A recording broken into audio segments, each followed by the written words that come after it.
Hi, I'm Noah Sherman, and today I'm sitting out here in my backyard. Now, sitting out here got me thinking, what types of relationships can I see between the plants and animals that live out here? Well, before we talk about those relationships, we need to talk about the difference between an animal's niche and an animal's habitat. So let's take it to the slides. Now let's talk about the difference between a niche and a habitat. The niche is the role of the organism in its environment. In this example, the bay-breasted warbler feeds in the middle part of the spruce tree, meaning its niche is contained to the middle part of the spruce tree.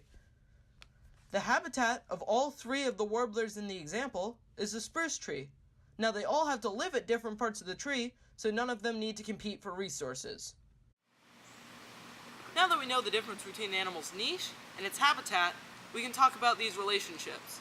These relationships, also known as symbiosis, can be positive or negative and involve two different organisms that interact with each other. There are three types of symbiosis: parasitism, mutualism, and commensalism. And any three of these can lead to something called coevolution. Coevolution is evolutionary change that results from two organisms directly interacting with one another. So let's go to the slides and talk about each of the three types of symbiosis. The first form of symbiosis we will be talking about is commensalism. Commensalism is a relationship where one organism benefits and the other is unaffected. One example of this is barnacles and whales. Barnacles attach themselves to the whales and get a free ride while also getting food when the whale swims through plankton-rich areas. Through all of this, the whale is unaffected. The second type of symbiosis we'll be talking about is mutualism. In mutualism, both organisms benefit. An example of this is the acacia ants and the bullhorn acacia.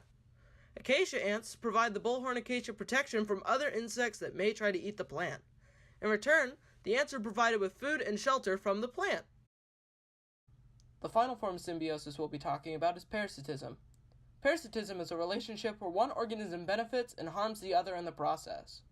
An example of this are fleas and dogs. Fleas are an external parasite that use their claws and sharp teeth to latch into a dog's skin. They then suck the dog's blood, which harms the dog. Now that we've talked about parasitism, there's one misconception I'd like to discuss. This is the difference between parasitism, which we just talked about, and predation. Predation is the act of one animal hunting, killing, and eating another, like a lion eating an antelope. This mosquito is not a predator. It's a parasite, and its unwilling host. Now let's recap what we've talked about today. We learned about the three types of symbiosis: mutualism, commensalism, and parasitism. In mutualism, both of the organisms benefit. In commensalism, one organism benefits and the other is unaffected. And in parasitism, one organism benefits at the other's expense. I'm Noah Sherman, and thanks for watching.